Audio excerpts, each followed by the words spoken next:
जय सद्गुरू सगळ्यांना. कसं आहे आज आजकाल मला ना प्रचंड झोप येते आणि त्यातनं उन्हाळा चालू झालेला आहे. म्हणजे माझं काय होतं माहिती आहे का, ऑफिसमध्ये जेवण केलं रे केलं की मला दुपारची एवढी झोप येते ना, की म्हणजे मी काय सांगू, लिटरली मी अशा डुकल्या मारत असते.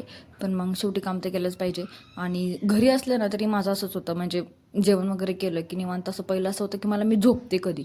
आणि आज ना मस्त पौष्टिक जेवण बनवलेलं होतं, पालकची भाजी आणि बीट आणि पापड आणि भाकरी बाजरीच्या. मला पालकच्या भाजीसोबत बाजरीच्याच भाकरी आवडतात. मस्तपैकी पोट भरून जेवण करून घेतलं. घरातले होते नव्हते तेवढे सगळे कामं करून घेतले. कपड्यांचा ढीग होता, त्याच्या घड्या घालून घेतल्या मस्तपैकी, कपड्यांच्या घड्या वगैरे मग बसून मग घालून घेतल्या. त्याच्यानंतर मग काय करायचं म्हटलं, मग बसले मोबाईल बघत, थोडा वेळ मोबाईल बघितला.